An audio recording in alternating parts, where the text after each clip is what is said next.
welcome to the Day Health Strategies podcast, Unlocking Accountable Care, the healthcare podcast where we talk everything value-based care with the top experts in the field. Hello, everybody, and welcome to another podcast episode with Day Health Strategies, Unlocking Accountable Care. I'm your host, Emily George, and we are here today with JD Syrek of the New England Quality Care Alliance. Welcome to the show, Jeffrey. Oh, thank you. I'm glad to be here. Could you start by just telling us a little bit about your background? Sure. I've been doing healthcare since I graduated from business school, so it's a lot of years now. I'm almost hesitant to say how many years, but I've been on the insurance side with the Blues here. I was there just when they started the AQC. I've been here at Niqua and Tufts Medical Center for the last 11 years. I guess this May will be 11 years, and prior to that I was at Partners in Finance. So it's kind of the gambit of traditional hospital finance and the health insurance side of the business, and then now the provider network accountable care side. So it's if you find that you never really lose a skill in healthcare, you'll always have a need for it in some way. So it's an interesting set of skills to have. Not Liam Neeson type interesting set of skills, but. Sure. And tell us a little bit about your role now and what you're currently doing here. Yeah, so I'm the head of contracting and contract finance. So essentially we're the enabling arm of business strategy, right? So if you think about the two sides of contracting, is usually you've got the health insurer on one side and the provider/hospital system on the other. And what it's our job to do is to take all of the things we're being asked to do by the universe and coalesce them into the best structure that will allow us to achieve our goals and match the goals wanted to be achieved by the other side in a framework that makes sense. And these days it's more about taking on risk and being a little more accountable for the total medical expense and the quality of a patient than the old fee-for-service world. So there's a lot of complexity, as you can probably imagine. Sure. No, that makes a lot of sense. And can you tell us a little bit more about Niqua and how it fits into the health system in Massachusetts? Sure. So I'm sure that probably outside of the healthcare system, nobody's even heard of Niqua. It's not a public-facing brand, but it's really it started as the physician arm of Tufts Medical Center, and it's grown as the greater WellForce system, another brand that probably doesn't have a lot of public cachet, but WellForce is essentially Melrose Wakefield Hospital, Lowell General Hospital, and their associated physicians, and Tufts Medical Center and the Niqua network. So it's a little bit more of a system, nowhere near as big as the heavyweights in our market, Partners and B.I. Leahy. But, we feel like we fill a niche that is a little more focused on some lower cost areas and a little more heavy Medicaid penetration. That's, we've been trying to do the same thing with less for many years. So the idea of accountable care it's in our DNA. It's just the way we've been doing business at a lower price point for a long time. And now that there's an economic value in that behavior, it's a good place to be. Mm-hmm. Well, that's fascinating. Let's dive a little bit more into this idea of value-based care. And I would love to hear you talk a little bit about what do you think are some of the biggest opportunities when it comes to Medicare and Medicaid and commercial contracts? Well, each one of those is very different, and they're different for different reasons, right? I think on the Medicare side, the nature of the population and the disease states they have just is a very different set of medical management opportunities. You're dealing with a lot of very complicated, high-cost patients, all adults, clearly, in volume. And so your strategies for how you would manage the cost of those patients is very different than it would be on the commercial side, where, you still have some chronic conditions, but it tends to be a part of your population, and the bulk of your population is, the regular, healthy, working people, and your job is to try to keep them as healthy as possible so they don't become the high-cost patients. And that's very different than managing those who are already sick, which have a bigger prevalence in that adult side for the over 65. Medicaid's probably somewhere in the middle. because it's that younger population, but they come with a whole different set of comorbid conditions that have to do with a lot of behavioral health. And there's been a million studies on the coordination between behavioral health as a diagnosis and medical diagnosis, leading to much, much greater costs.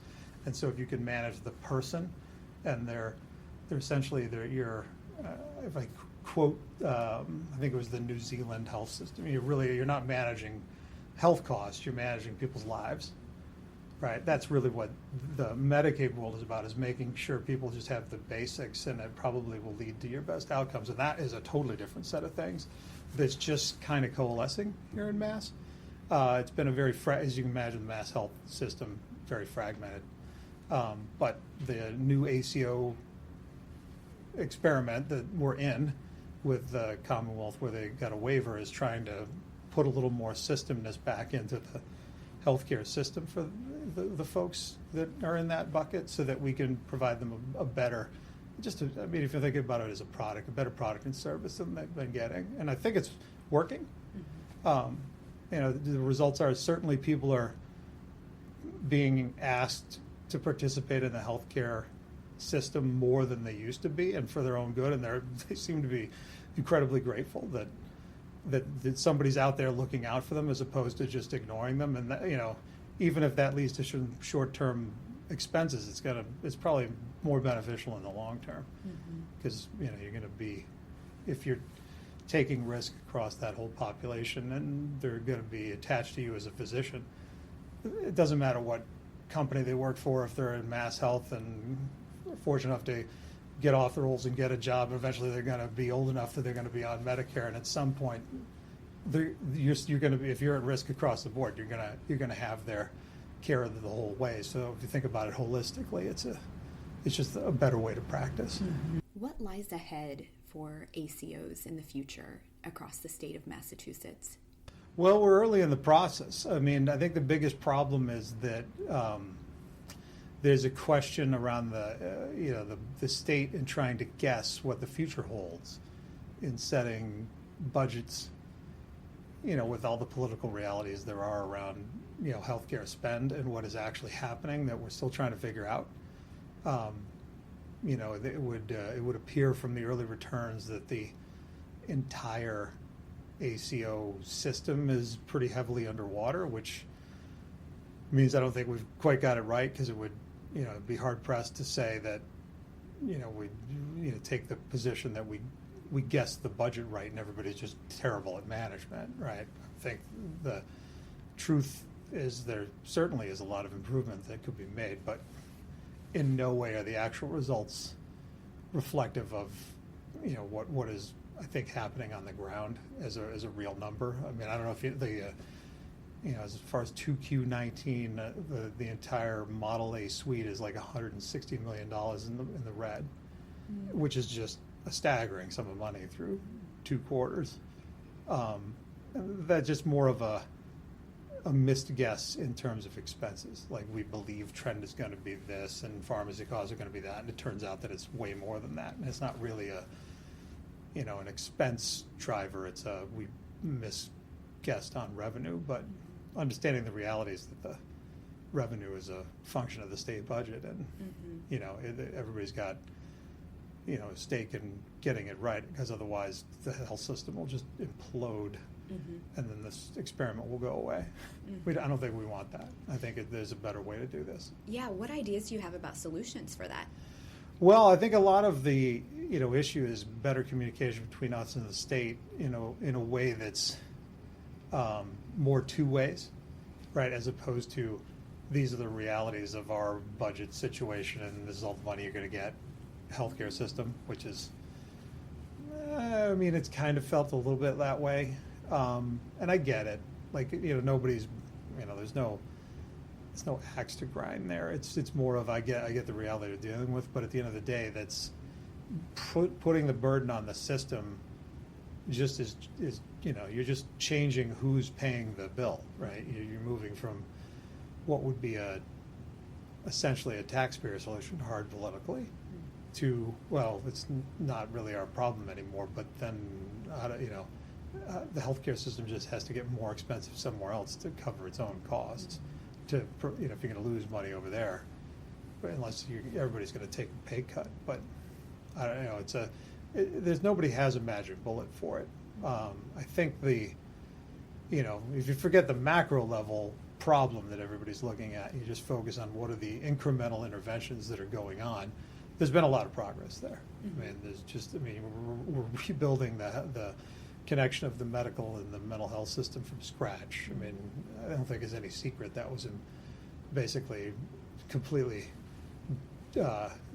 discorporated, I guess would be the way to say it. Like, it just went away. There's probably a number of state-run mental health hospitals collecting dust in various towns that are a remnant of the old world that just don't exist at all anymore, and with it went all the services that they used to provide, and now we're realizing that was probably a mistake. As a society, like, there's a real, people are beginning to give mental health the due that it needed all along to how it interfaces with the healthcare system. And so you got to, it takes a while to rebuild it from scratch, but I'm a business guy, but we start off a lot of our business meetings with patient stories to remind us of, the things that we've done that have reconnected the world and made people's lives better, and, to get at the why we're doing this and why it matters. And, I think that's very helpful. Mm-hmm. So along that vein, I'm curious, where do you see Medicare going, and what differences do you see in that compared to what you were just speaking about with Medicaid? Well, I think the Medicare side, and there are definitely some similarities, but the Medicare side is really a bolus of people with, when age is a part of life, but with age comes a lot of chronic conditions, which, if unmanaged, can lead to all kinds of different issues and a lot of expense. And so the name of the game there to keep costs down for the Medicare population is to be able to attack those chronic conditions. And I think for Niqua, we've had a number of physicians who've been doing what I would call the right version of Medicare Advantage. And the distinction I draw there is there are Medicare Advantage plans where a lot of this, maybe this is a little jaded, right? So you get the big for-profits, they get a big bolus of money from the government, and then they try to pay people as little as possible and throw a bunch of money at their shareholders. And there's not a whole lot of innovation and change there. Where and I got to give Tufts Health Plan a lot of credit here, as they, from the word go, from 15 plus years ago, they took a different tack to look at more of a percent of premium, like true budget based, the kind of APMs we're talking about now, they've been doing forever. And look at, okay, here's all the money, let's figure out how we take care of this population in the best way possible. And they're a lot more flexible inside the payment systems. That people have developed a lot of innovation, but it wasn't for everybody at the time, right? So that you've got a lot of fast front movers who adopted that and are very successful at it. But the question is, can it be scaled? And that's the question we're trying to answer now with the rise of the APMs: is can we do that for everybody? And then if so, how do you do it in the most effective way possible with the dollars you have? Because now that everybody's starting to do it, eventually as the trend starts to bend, you will have to do it. Because if everybody's spending less and they're getting more efficient than you and you can't keep up, well, it'll be a little bit of standard survival of the fittest kind of economics. But not, I don't think the pace of change is so radical there, here in Massachusetts. It's because of the long-term history with some of these products, in a lot of other places where it's just, it was fee-for-service yesterday, and now they're being asked to do this, and their commercial payers never had a risk footing, and the Medicare thing is all new to them. They got a lot more to build, but at the same time, they don't have any things that they've built that are like the special child that you don't want to abandon because you've been doing it, but there might be a better way. Like, they don't have any of that baggage, so that they're like, I've got to solve this problem today. How would I solve it today? Versus, well, this is what we've been doing for the last 10 years. And so it's pluses and minuses to both systems, but we do all right. I mean, we've been pretty successful in Medicare Advantage. We've been extremely successful over the years, and then with Medicare ACOs, Niqua's a next gen, which is basically Medicare Advantage without the private license. It's full risk, although we cut the government back in on the risk because I think it keeps everybody honest that way. But it's, that I think that's where everybody's headed. Not everybody's there, clearly, because most of the United States is still MSSP with, limited or no downside or upside only. And, I think that the nature of masses, a lot of people are a little further down that curve. Yeah.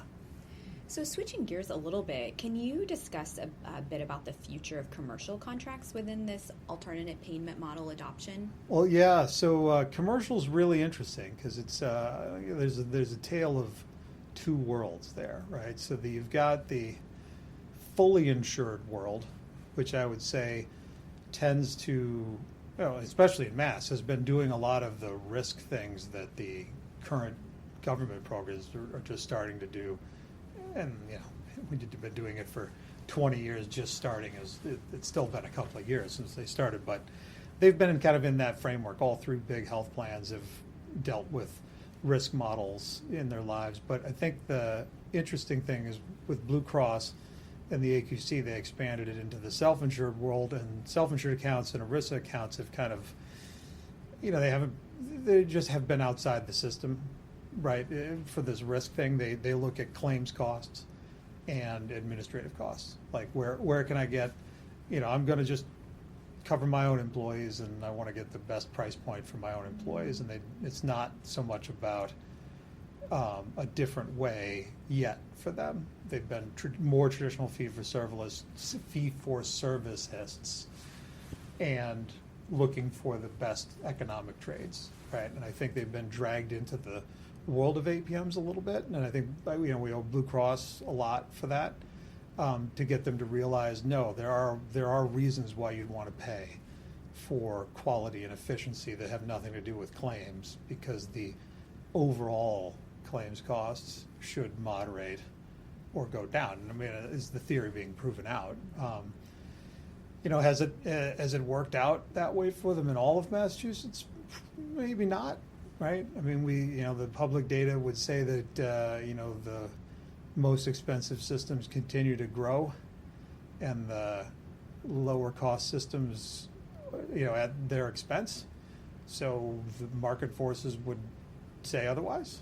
But I think, same store to same store, we've been pretty successful. It's a question of, like, the market around us price is not an object for them.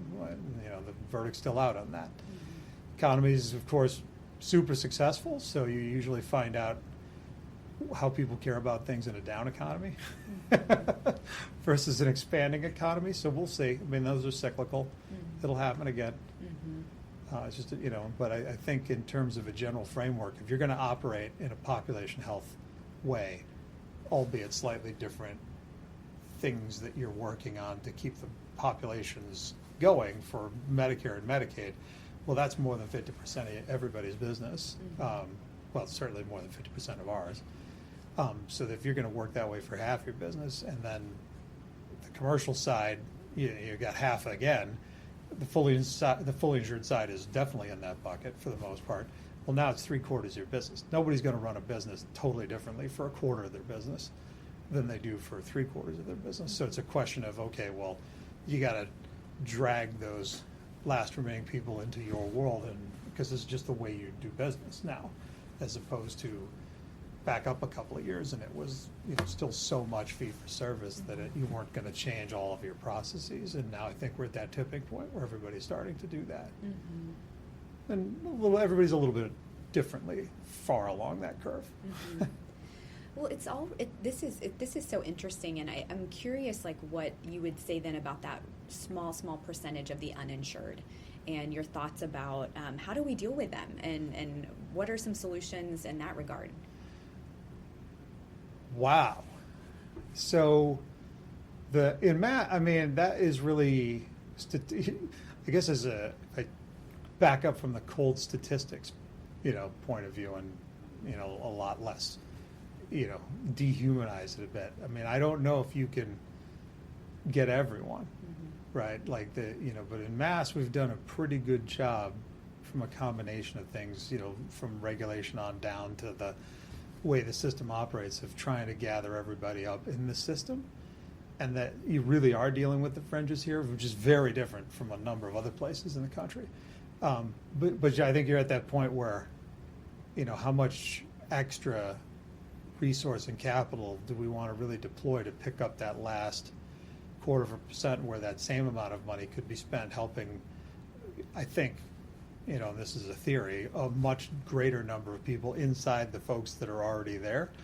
I think if we had, 10% uninsured, I'd be saying something very different. But, you get to the point where, what's that next set of incremental folks to, rope in the people who've been playing on the outside versus helping the people you can. And then eventually, there are avenues for the people on the outside to figure out how to get into the system. I don't know if there's too many people left behind because they're unaccounted for. I think most of the people who are uninsured are there either through choice or circumstance that some other reality, whether it's, undocumented immigrants or some other thing that might be preventing them from, being included in the system, that there's no good solution for until we find a solution for the actual problem itself at the governmental level, and then all the things that go downstream of that, can be helpful. But I mean, that's really where I think we're at with the uninsured in this state. Of course, very different if you went to Texas or, somewhere where it's a little more like the Wild West. Well, it's really helpful, and we've talked about several different things about what Niqua is doing and some of the work that you're doing, and I would just say for our last question, I'm curious, what's next, and what are some of the things that you are thinking about, planning for, solutions that you're tossing around? Sure. Yeah, I think what's next is that it's about getting more standardization into the business process. So you've got, 3 sets of experiments organized slightly differently. If we use the Medicaid, Medicare commercial world of like, how are we going to address moving from fee-for-service to population health? And they all had their own, little tweak on it or lens on it, which, creates a number of different processes, but a lot of them have common elements, and yet, it's change, like all things, change is hard. It's like, well, we did this and it was working. It's like, well, but it might not be as applicable for this thing, and if we tweaked it, it might be a little less applicable for Medicaid, but it will be applicable for the other two, and if we just did it that way, you'd capture the broader set of people at a much, you're getting standardization and scale and much lower price point. It's just more effective. And that's challenging, especially for us where we have a lot of small practices.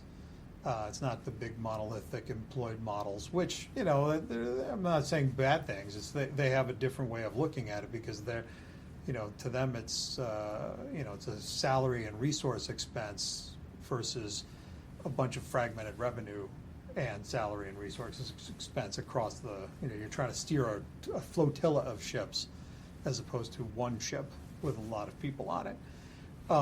And it's a little different because you got to convince them that you got to give that, I know what you're doing and I know what you built is your office practice, but we're here to tell you that like if we need to do it a different way in order to be more effective across the whole book, and it's just not, it's a longer message to get across because of just the nature of there's so much in the day-to-day weeds of, it's like now you're telling me I got to do something different and trust you and that it's going to be better on the other side.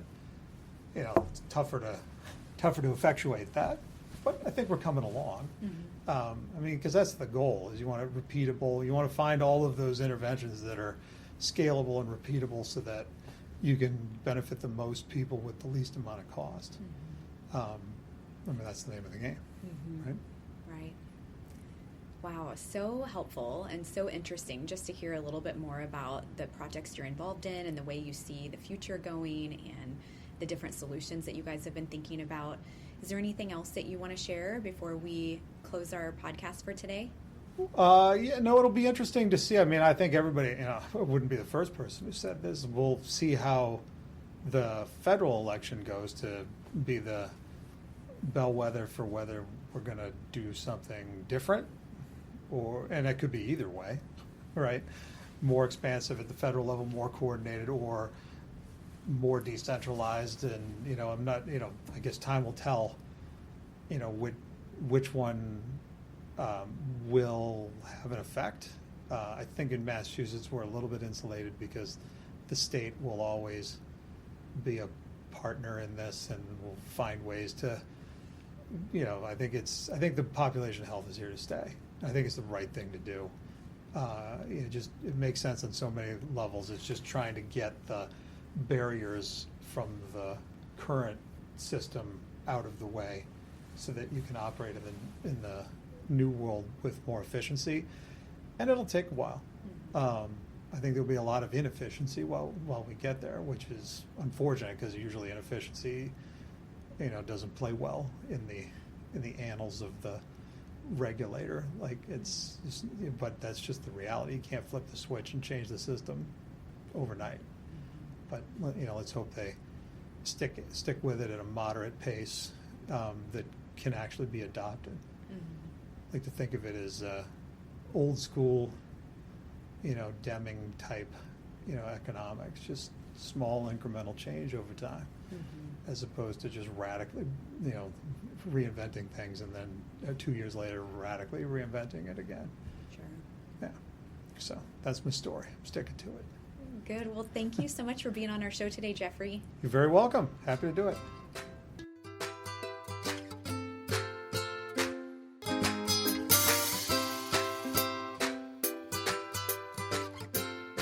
If you are interested in learning more about accountable care or how organizations can succeed in today's healthcare system, please visit our website, www.dayhealthstrategies.com. Check out our blog, follow us on Twitter, and join our mailing list. We regularly post content relevant to current healthcare issues and overcoming challenges in delivering value-based care.